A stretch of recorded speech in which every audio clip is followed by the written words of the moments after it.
Every day, under the scorching sun and sudden rain, a young girl named Blessing stood by the roadside with a small charcoal grill, roasting corn for strangers just to survive. She had no mother, no father, and no one to call her own. The streets raised her, and hardship, that was her best friend. But on this day, something was different. Rain clouds gathered. The wind picked up, and as cars zoomed past, her eyes caught a frail figure, an old blind man, stranded by the road. His cane trembled in his hand as he tried to step forward, but no one stopped. No one cared, except Blessing. Without thinking, without asking why, she dashed from her stall, dodging the rain and the traffic, straight to him. If you're just tuning in, please subscribe to African Tales by Victo, give this video a thumbs up, and tell us where you're watching from. This story will stay in your heart forever. "Let me help you, sir," she said softly. He turned his blind eyes to her, startled, then slowly nodded. She held his hand, and in that one moment, her life quietly began to change. She had no idea where this road would lead, but fate had just noticed her. The rain began to pour, cold and heavy, drenching the earth in silence. Blessing gripped the old man's arm tightly, carefully leading him across the slippery road. Her bare feet splashed through puddles. Her soaked dress clung to her shivering body. Still, she didn't let go. Most people would help and walk away, but not her. When they reached the other side, the man whispered, "My child, could you help me get home?" She blinked. He didn't look like he had much. His trousers were faded, his shoes worn out. So she assumed he meant a nearby shack, maybe one of those tiny corner houses in the slum nearby. "Of course, sir," she nodded with a tired smile. He gave her the address. Blessing paused. She didn't recognize it, but said nothing. She simply adjusted her corn sack over her shoulder and helped him walk, both of them soaked to the bone. With each step, she thought about her roasted corn, ruined by rain. Her daily meal gone. Still, she said nothing. She kept walking. Little did she know, she wasn't taking him home. He was taking her to destiny. They had walked for over 30 minutes. Blessing's feet ached. Her stomach growled. The rain had soaked her through. But the old man's hand in hers felt calm, like he wasn't bothered by the storm at all. Then they turned a corner, and she froze. Before her stood a massive black gate, tall, silent, guarded. It looked nothing like anything she'd seen before. "And my corn," she stammered, looking back the way they came. But the man gently tugged her forward. A security camera blinked above. Seconds later, the gate slowly creaked open, revealing a long, tiled driveway lined with trimmed flowers and tall palm trees. Her jaw dropped. They walked past marble statues and fountains. Expensive cars glistened in the driveway. Mansion? No, this was a palace. Still soaked in her torn wrapper and cheap slippers, Blessing glanced at the man beside her. Was this really his house? He smiled like he could sense her confusion. "I live alone," he said simply, "but not for long." She didn't understand what that meant. All she knew was, this couldn't be real. People like her don't walk into houses like this. But she had, and there was no turning back.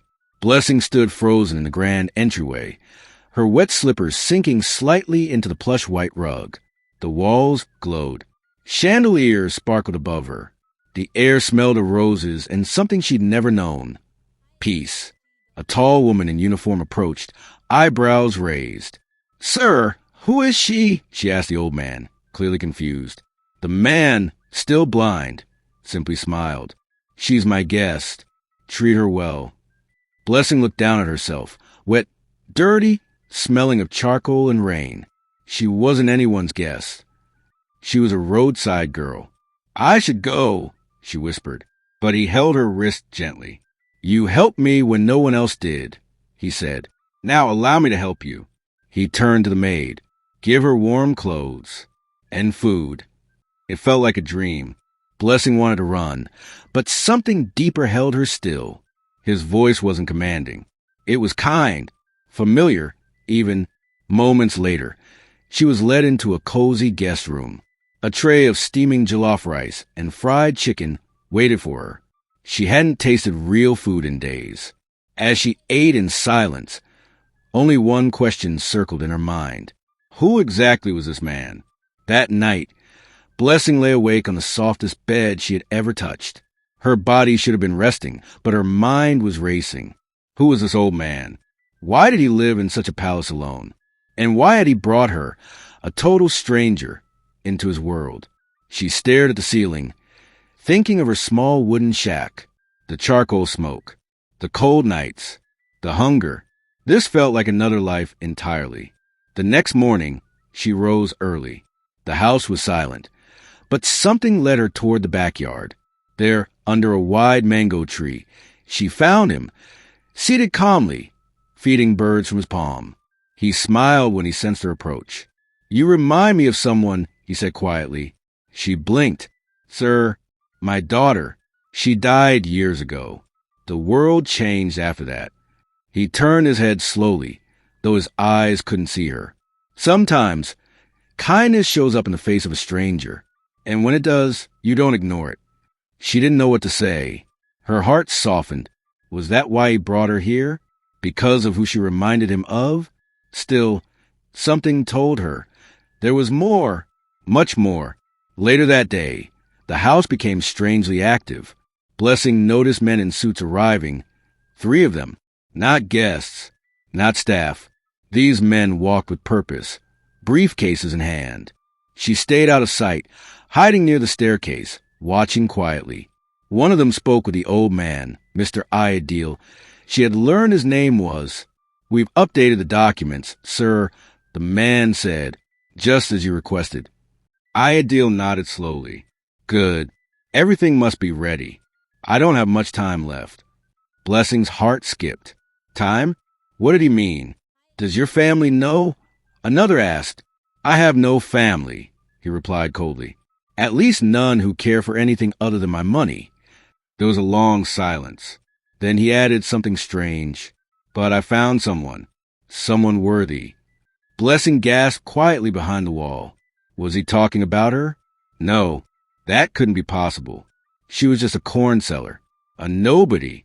But deep down, her soul whispered, "Yes, he is." She had no idea what was written in those papers. No idea what her simple act of kindness had truly sparked. But the seed had been planted, and soon the world around her would change forever. The next day, a loud knock echoed through the mansion gates. Blessing peeked through the curtains and saw 3 cars parked outside, sleek, expensive, and impatient. Mr. Ideal sat calmly in his chair, sipping tea. "Let them in," he said. Within minutes, the house filled with people. 2 well-dressed men. 1 woman with sharp eyes and too much perfume. All of them wore fake smiles, their voices dripping with sweetness. "Uncle, you didn't tell us you were sick," the woman cooed. "We were just worried," one of the men added. But Mr. Ideal didn't smile. He listened, nodded, said little. Then they noticed Blessing standing quietly by the wall. Their faces changed instantly. "Who is she?" the woman asked, frowning. "She's staying here," the old man replied flatly. The room fell silent. Blessing could feel their eyes on her, burning with suspicion and silent judgment. She didn't belong in their world, and they knew it. They didn't come for him. They came for what he owned. But Mr. Ideal said nothing more. He simply stood and left the room. Blessing remained still, but inside her heart was pounding. She had just entered a battlefield. She didn't even understand. That evening, the mansion felt colder. Blessing walked quietly through the long hallway, her footsteps muffled by the thick carpet. From the guest lounge, she heard low voices, arguing, whispering. She crept closer, staying hidden behind a column. "We have to act fast," the woman hissed. "That girl is dangerous," one of the men replied. "You saw the way he defends her." "He's rewriting his will," the other added, "and if he gives her even a fraction of what he owns." The woman slammed the glass on the table. "I won't let a roadside girl take what belongs to us." Blessing's chest tightened. They were talking about her. She backed away, heart pounding, barely breathing. For the first time, she realized this wasn't just about kindness anymore. This was about legacy, power, greed. She wasn't safe here, not from them. Later that night, when Mr. Ideal called her into the study, she didn't speak much, but he looked at her gently and said, "They'll come for you not because of who you are, but because of what I see in you." She didn't understand it fully, but now she knew she needed to be careful, very careful. The next morning, as sunlight filtered into the hallway, Blessing stepped out quietly, only to find a sharp-eyed woman waiting for her, dressed in pearls and a designer scarf. The woman smiled, but it wasn't the warm kind. "Come," she said sweetly. "Let's talk." Blessing followed her into the garden, unsure and nervous. They sat on opposite benches. Birds chirped nearby, but the air was tense. "You're a smart girl," the woman began. "You know what's going on here. That man, he's confused. Sick. He doesn't know what he's doing." Blessing looked away.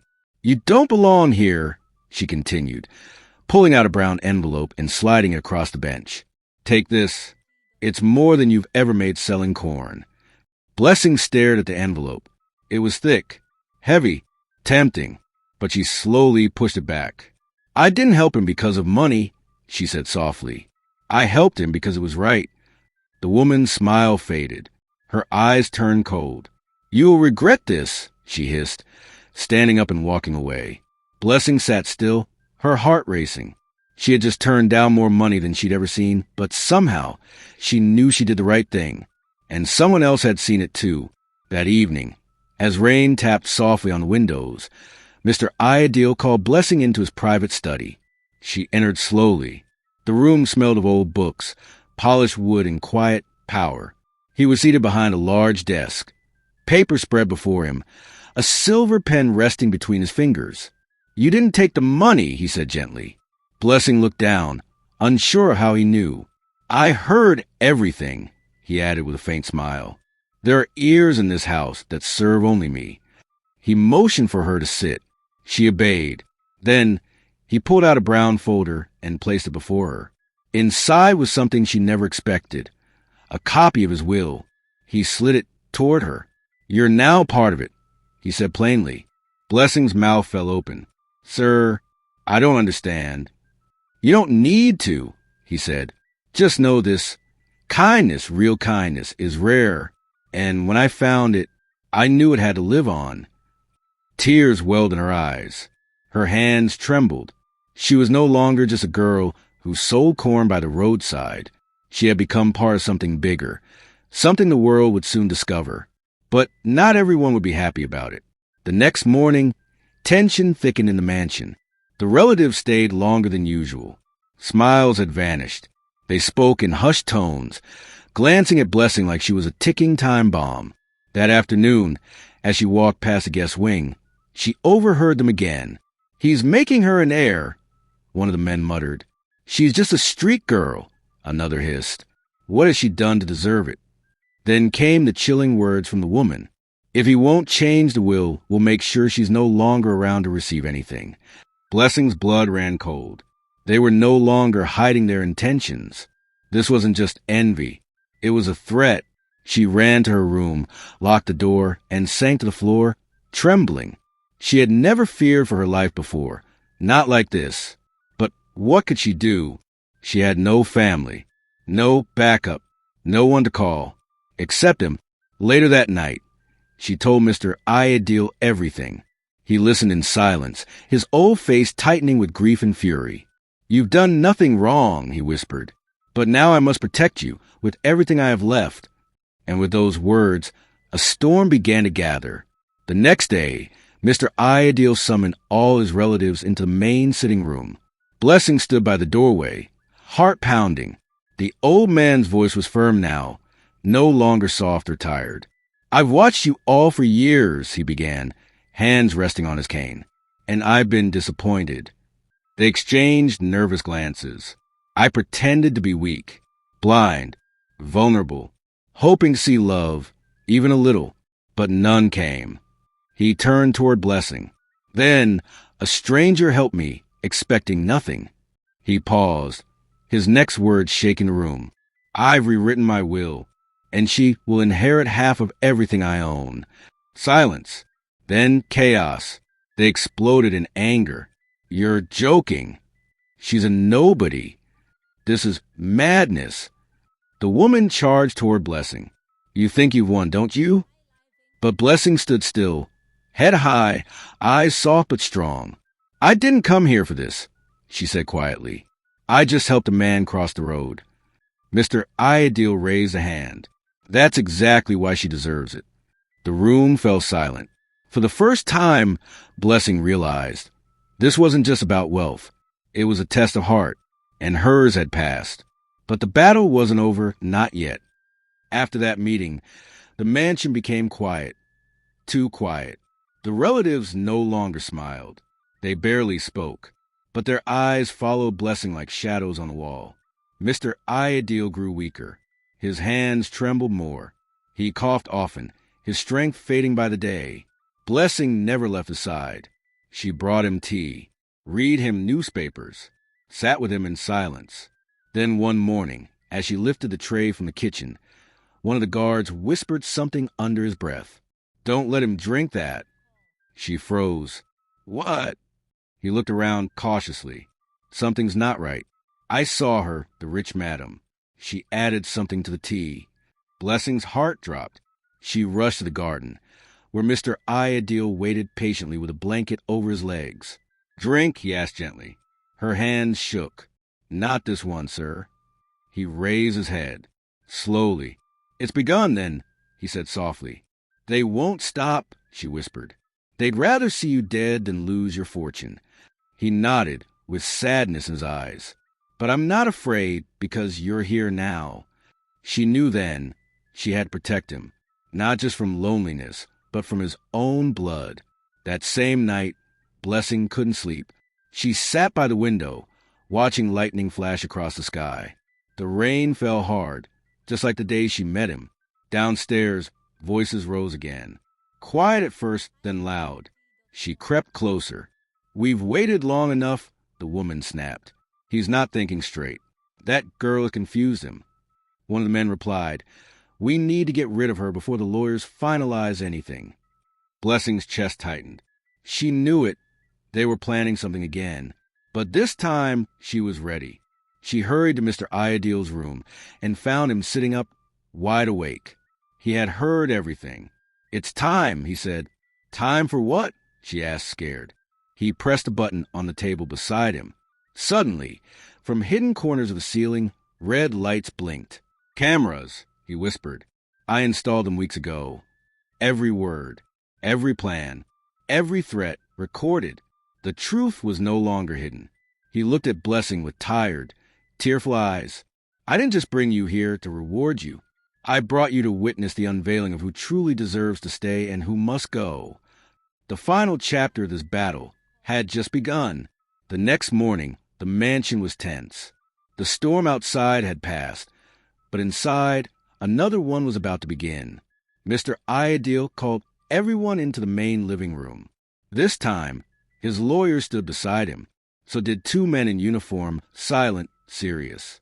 The relatives gathered, visibly irritated, some still pretending to smile. Before we begin, Ideal said calmly, I have something to show you all. He nodded to the guard.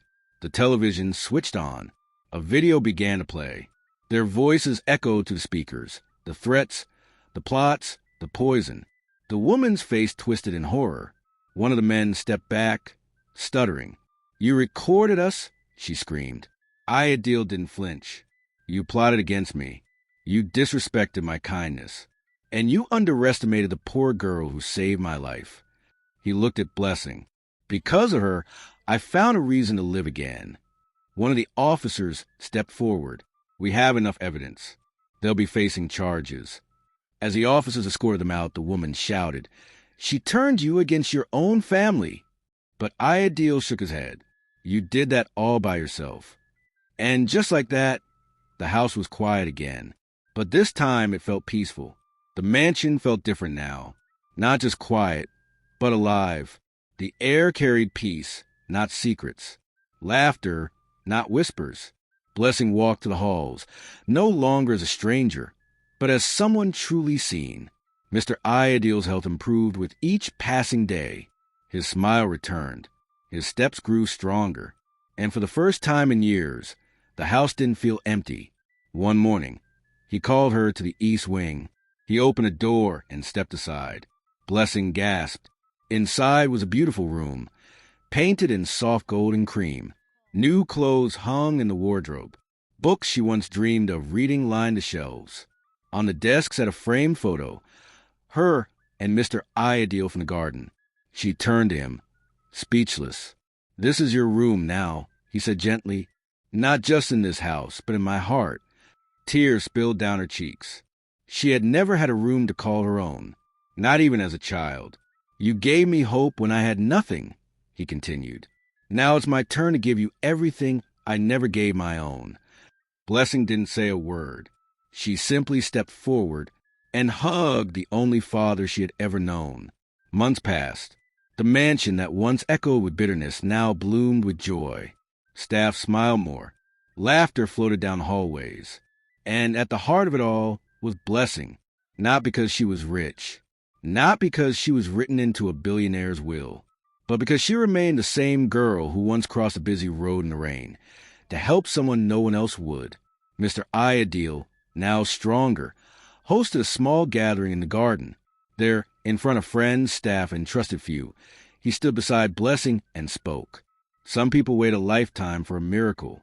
Mine came wearing torn slippers, soaked in rain, holding my hand. He turned to her, smiling. "You changed my story because you didn't look away." Blessing's eyes glistened. She had never asked for a reward. She never expected a mansion, love, or legacy. All she ever wanted was to do what was right. And somehow, that had led her to everything she never dreamed possible. Because in a world that often overlooks the humble, one act of kindness can rewrite a destiny. And she, Blessing, was living proof. If this story moved you, don't forget to like, subscribe, and share it with someone who needs this message. Drop a comment telling us where you're watching from, and what act of kindness inspired you today. Thanks for being part of this journey. Until next time, remember, even the smallest act of kindness can change a life.